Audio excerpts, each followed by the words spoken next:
Welcome to the Pink Dress Effect with Shannon and Kim. We're here today to talk about love and heartbreak. We our last episode was about situationships. Yes. It is the month of love. Actually, Valentine's Day is just in a couple days. Yes. So I guess timing couldn't be better, right? Yeah. To talk about love and heartbreak. So we're going to start talking about love first. Yes. Love, all the good stuff. All the good stuff, right? Love is beautiful, right? It is Don't beautiful, you think? yes. I think it's such a beautiful thing when you really genuinely connect with someone. And you know, we talked before in our previous episode about lust and love, and they're two different things, right? I mean, love is patient and kind and all those things. And yeah, you've got to be attracted and have all those feelings and stuff. But to me, love, it's like, you know, like when I think about, I'm going to talk from a partner's perspective. Like I think about my person, my best friend, someone that I want to be a part of their life to help make their life better. Yes. I want to support them. I want to encourage them. I want to be there for them when they need someone. They just want to put their head on my shoulder. I just want to be their friend, their lover, their confidant, all those things. And I think it's such a beautiful thing. It just makes me smile. It's what everybody's looking for. Yeah. And I know, you know, you're going to kind of focus more on the friendship aspect once we get into it. But when you think about friendship, like, what do you think about with love? You know, one of the things, well, just the giving, you know. The giving, really someone being there for you unconditionally, like the love that we have for each other as friends. Yep. Is I know that I can say anything to you, and Yep. I can we can get upset with each You other. can make me cry. We can get frustrated. But I know that your love for me is unconditional. And It's like that genuine, it's right? Genuine, yeah. So I can be myself. I know that if I have a win, you are genuinely excited for me. If I have a loss, you're just as heartbroken as I am. Yep. And that you're always there for me. Aww. And I guess that can kind of transform to the love part too, right? Because people get so focused of maybe the sexual chemistry or whatever, and they forget the most important thing is having that person there to provide all of those things. And that other piece is great too, but you know, when that's not happening, right, you're left with a friend and that person that should be your person. Yes. Right? You want to be friends. When you fall in love with someone, if you're not friends, I mean, that's a problem. That's a problem. Because you have to like each other, right? Because it's not always going to be roses. You know, sometimes there's hard times, but when you know that you can, you've got that person to depend on no matter what, good times and bad, it's such a beautiful thing. And so, I guess we're talking about vulnerability, right? Yeah. You know, love, you have to be vulnerable. You have to be vulnerable with your romantic relationships and also your friendships. Or really, what kind of relationship can you have? I mean, it's empty, have right? Love without vulnerability. That's a tough word to say. No, you're right. Because I think if you're not 100% open with who you are, then your partner, your friend, doesn't even get an opportunity to know who you really are. Yeah, and people oftentimes don't really experience the true depth of feeling of being in love because they're unwilling to be vulnerable. Why do you think that is? Because you can get your heart broken. Well, it's scary, but you know what? Scary. I mean, I'm just going to speak from experience. For 7 years, and actually, it was probably really longer. I did go on a couple dates or whatever. So really, I say 7 years. It was really a lot longer than that when you think about it. But I mean, I closed myself off. Yeah. And I didn't do it consciously. I mean, I literally I had lost my job. I'd gotten divorced after 16 years. I got, lost my job, single mom, full time, no help, no family around. He left. I mean, it was a tough situation. And then I lost my job. So I went to, and you were there through it all. Yeah. And I went through it was fight or flight. I mean, I had to feed my child and it was awful, awful, awful. And I mean, I was out of work over a year. It was the hardest time of my life, and going through both of those really, really it was a rock bottom moment for me, I think. And you needed the space to heal from that. Oh, absolutely. I did, but I think also because I had been hurt so terribly during my marriage. And then, after my divorce, I finally dated someone. Yeah. Short term, but he turned out to be a loser. And so it was just between that and losing my job, I think it was just oh my gosh, I wasn't thinking about dating. I had to take care of my child, Yeah. single mom, trying to, pay the bills and just survive, really. It was really rock bottom. Yeah, it was a tough time. And, I know there were people who wanted to date me, and lots of people tried to set me up with people. I was totally not interested. I had lots of people ask me out. I did not go out with anyone. And so for all those years, I didn't allow myself to love. Yeah. And I didn't even realize, actually, this one guy actually came up to me and he said, Shannon, 7 years ago, I wanted to date you.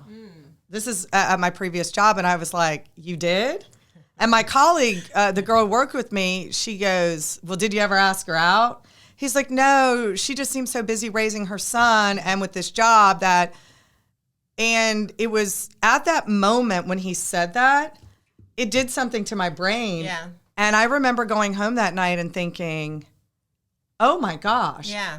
I have sent out this message. Yes. Do not talk to me. Yeah. I don't want anybody to talk to me.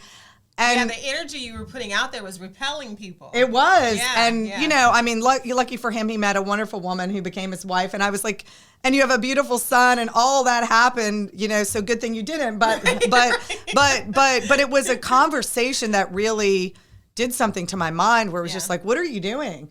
And so for so long, and then I had some changes in my life and I actually, I had some people ask me out. I still didn't go out with them. And then this one guy in particular, who to me had, I always thought he had the most beautiful smile in the world. I did. Those smiles, they'll do you in. It was that smile. But I always had thought that of him, but I never, I was so focused on working and whatever. And so anyway, we started seeing each other and really enjoyed his company. And I feel like we became friends too and generally like each other. And I fell in love with him. And,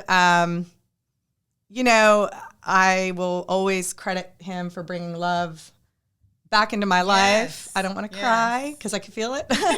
And I realized that by not allowing love into my life, I was really doing myself a disservice because, what's life without love? Yeah, and you have to open up your heart because love has two sides. Yeah. And I mean, I care about him deeply and want all the great things for him and want all the great things for myself too. But, you're just like, wow. And you just, and it's not been easy 100%, but I mean, no relationship is, right? But I think that, I've been scared, throughout it. The relationship, there's definitely been some scary moments because you are afraid to be vulnerable because it's so scary to get hurt again. And I've been there, I've been there in my life and I know, even we talked about before about just friendships. Oh, and how, there was a time in my life when I was not really willing to allow anyone too much. Remember one time? Because I'm so free and sharing. Probably back then I was too free. I think we talked a little bit about this before. We did. And I remember saying to you, gosh, Kim, I tell you all my stuff. Don't you want to tell me yours so I can support you?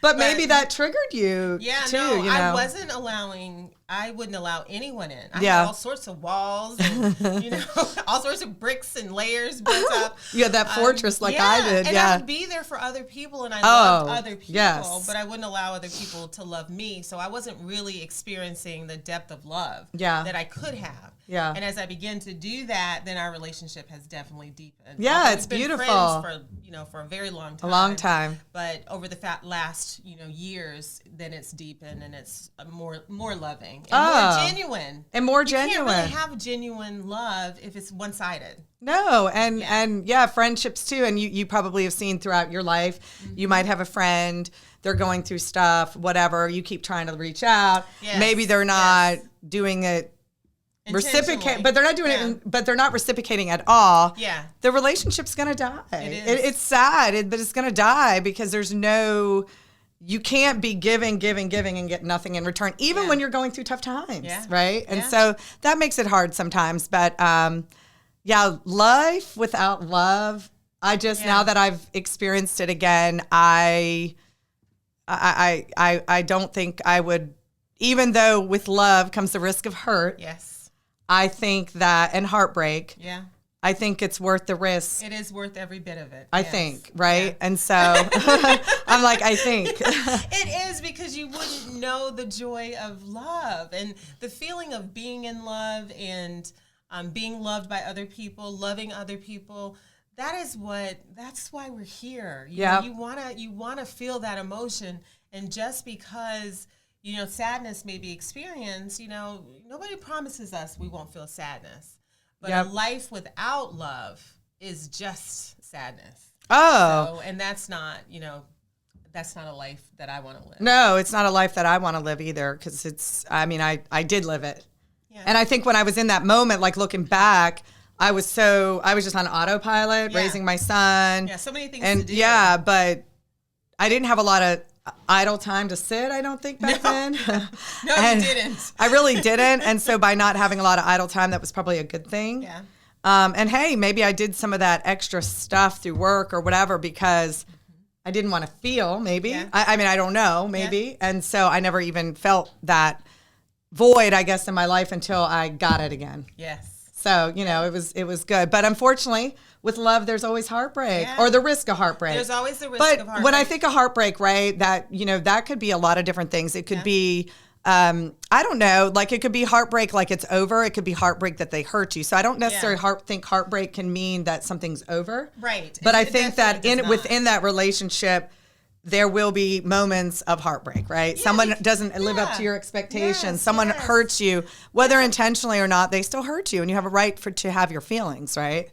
Yes, because your feelings are valid no matter what they are. Exactly. And we've talked before, too, just about honoring your feelings. If someone hurts you, then let them know they've hurt you. Yeah. It's okay to express how you feel to people. But make sure you're doing it in a loving, kind way. In a loving, kind way. To let them know they hurt you, because sometimes people genuinely don't know. No, and hurt you. You're right. And one thing I think with love, if we can go back there for a minute, love also to me gives you an opportunity. You kind of touched on it from a friendship perspective, to actually look at yourself, because without love or relationships, friendships, sometimes we talked about it's a mirror, right? And so you can look at some of the things that you do within that relationship and actually make yourself better for it. Yes, you can and learn. So I know that the relationship that I was in, like, I know that I'm better for it. Mm-hmm. There was some heartbreak, there was lots of tears, but I know that I'm just a stronger person. I'm more confident within my boundaries, within the respect that I have for myself now.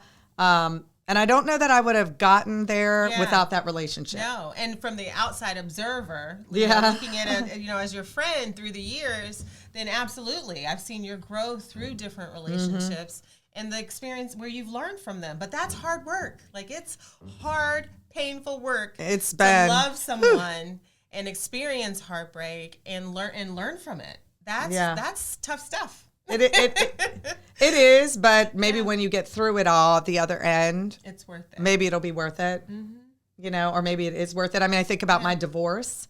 Like, that was really, really difficult to go through. And, it's been a long, long time, and we have a good relationship, and our son is well adjusted because of it. Yes. We did an amazing job. Yeah, we can go to dinner. He's married to a wonderful woman who I've had dinner with, and who has 2 boys. And so I feel like your son. They do. They do.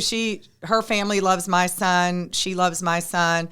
I picture my son getting married, and maybe I have a partner at that point, but we're all sitting at the same table together. Like, that will happen because there's no animosity. And so it's really, really a special thing. But going through that experience that heartbreak was hard. Yeah. You were there, it was hard, hard, hard. There was a lot of hurt. There was a lot of, years, right, invested. But I know that was the best thing for my life, because my life got better. Yes. Despite losing the job shortly thereafter. Yes. I feel like I was in a pit. There's some tough lessons in there. I did, and it was all at that same time. Yeah. And so, but that often happens. It was like, God, is this a cruel joke? Like, can we get any crueler here?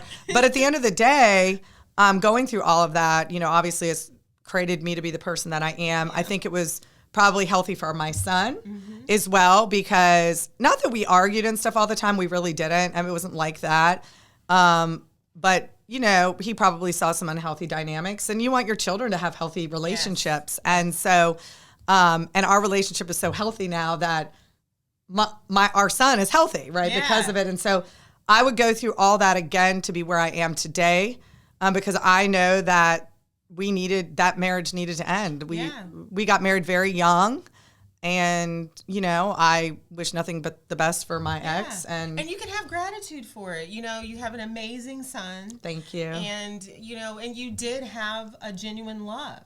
And just because it didn't continue on, it evolved and it changed to a different type of love. Yep. You still care for your ex-husband as a person. You know, his wife loves your son. You can never, your children can never have enough love and people in their life that love them. See, and that's the way I look at it too, because some people, when I think I told you, when my ex-husband would stay with us, the first few years was hard. I'm not going to lie. It was very difficult. I was very angry. You were amazing. You really were. Well, I was angry, but, but I know it was my son who really, it was the catalyst that helped me forgive, I think. But, you know, people that I worked with and stuff were like, that is so weird. Because in society, all we see is everybody hates each other. Yes. And everybody hates each other. Well, those same people that thought it was the weirdest thing, as they watched my son grow and they met my ex-husband and things like that, they have come back to me since and they said, I thought that was the weirdest thing. But they were like, you actually did the right thing. Yes. The right thing, and wish more people would do it too. So many children would escape so much pain. Oh my gosh, Yes. You know, amazing job. I mean, it was hard, you know, but like to your point, there's all kinds of love. Yes, all kinds of love. So, you know, I talked a little bit about things that worked for us despite heartbreak. Yes. And it was hard. And maybe when you have a child, that becomes that anchor that you almost have to somehow find a way to work together. The love that you have for your child. Yeah, that's making you, because you can't, no matter what, that person's their mother or their father. And it doesn't matter what happened between you two, that is still their mother or father. And so you have to be respectful of that, right? Yes. From the child's perspective. Yes, you do. So I think, you know, one of the things, like, I don't know, what are some of the ways that you can move on from heartbreak that allows you to have closure as you move to that next phase of your life? And that, you know, maybe just the owning your feelings and getting them out. So maybe it's just writing a letter. You may not ever give that letter to them, but you just put things on paper. There is nothing like putting your emotions on paper to really see how you feel and kind of analyze it. And even coming back to it years later, you will think about, okay, those are the types of thoughts I was having at that time. See, I'd want to just rip that stuff through. Look, burn it. Burn it. Oh, you hear people say burn it. But a lot of times they say don't send it, because depending on the way that it ended, you might be really angry. You might be angry, and then really, like, do they really even need to know all that? Yeah.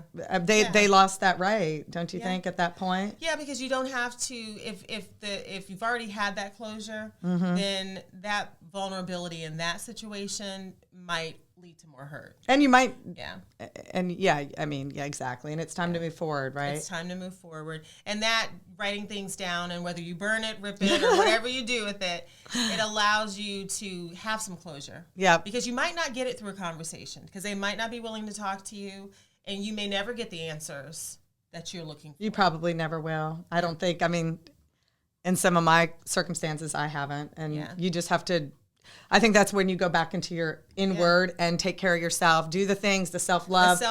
Go into, we talked about romanticizing your life, our previous, a couple episodes ago. Do the things you enjoy, going for walks. I like to go to the gym. You like to do the salt bath, is it? The Epsom salt bath? The baths. So things like that. Yeah. Doing the things that you like to do to have self-care. You take all that energy that you poured into that relationship, and you pour it into yourself. Pour it back into yourself. And whatever that means. It might be a new initiative or a new endeavor like the podcast. It might be anything. But you just pull back all your energy and just start loving yourself. Yeah, and your life will change. Lots of good things will happen for you, you know? And also just remind yourself that I mean, really, right? Should you ever have any regrets in life? I don't think so. No. There's always something good that comes out of everything. Yeah, there's a lesson in it. And then make sure you take the time. Don't avoid feeling the pain by moving on into other relationships. Take that time to kind of reflect on what caused that heartbreak, what was my role in it, what am I going to learn from it, so that you can heal, so that you can love again and have your heart be open. In a healthy way. In a healthy way. In a healthy way, yeah. So do we have any questions from the audience, Kim? Yes, we do. Let's see here. Okay. So how do I know when I'm ready to love again? So I don't know. That's a tough question. I mean, I don't know. I guess, I mean, I look at my own experience. Yeah. I don't know if my son was graduate. It just kind of all worked out, I guess. Well, and I think when you're looking at, okay, am I wanting to be in a relationship with someone because I am running away from the past experience and I just need something to fill that void? Mm-hmm. It's like a cookie. Whatever you use for stress. But that's not healthy. Shopping or whatever. Because you're going to feel you're going to feel at some point. Yes. Like the cookie. Yes. I eat a couple cookies. I'm going to suffer for it later. But I'm going to gain weight. I'm going to feel like crap or whatever. It's just going to prolong it to me. Because you never feel the pain. So you have to say, until you do. Exactly. So you have to ask yourself, why am I looking for love? Am I healed and ready to move on? I want a partner I want to share my life with, and I want somebody to, pour their love into me, but I also want to pour into them. Or are you really just looking for a Band-Aid and something to make you feel better temporarily? Mm-hmm. So, and I think you'll know the difference. You really will know the difference. For sure. And it takes people a long time sometimes. Yeah. It may take you years and years. Well, you said it took you like 7 years. Which is a lot, it's kind of sad, though, that relationships can do that to you, Mm-hmm. Or you might allow relationships to do that to you because you don't treat yourself with enough kindness to realize you deserve better. But there's no time frame. No. There's no time frame on. But you don't want to take too long because we only have one life. Yes. We get one life. You don't have regret. You don't want to have regrets. No. You don't want to be bitter as you get older. And you want to open yourself up to love. So yes. Because not everybody's going to treat you the same way either. Yeah. That's the biggest thing. Don't become jaded and think, all men or all women, they're all, all bad. You don't want to be that. You don't want to be that person. It's hard not to, though. It's hard not to when you've had a lot of bad experiences, I think. But that's just from my experience. Yeah, so. No, if you had a lot of them, then it might be kind of hard. But there are absolutely amazing men in this world and amazing women that are ready to love. Absolutely. And so you just have to keep your heart open to receiving them. That's right. Yeah. Well, what a great episode on love and heartbreak. And just if you're enjoying love at the moment, value it and don't take it for granted. Because it might not always be there. Yeah, be vulnerable, and then keep that heart open. That's right. And then heartbreak, right? It could be a fight with someone. Go fix it. Have that conversation. Fix it, right? I think. And then if it's something that a relationship is totally, truly ended, heal and then, move on with grace. Yeah. And be thankful for the experience, I suppose. Yes. But, our next episode that we're going to be talking about is based after the movie Loving, about the court case. Loving Across the Lines. Yeah, Loving Across the Lines. Yeah. The court case years ago, Supreme Court case, about an interracial relationship. It was a white man and a black woman. And they had to go all the way to the Supreme Court to, I guess, make it okay to love and be married. And to fight for their right to be married in the state that they were, that they wanted to live in. And their home and their family and everyone was. So. And I think it's it's a beautiful movie. It's horrible that these people had to go through that because they loved each other. Yeah. And so we look forward to diving deeper into that on our next episode. Like and follow us on Spotify and YouTube. Thank you for your support and thank you for joining us.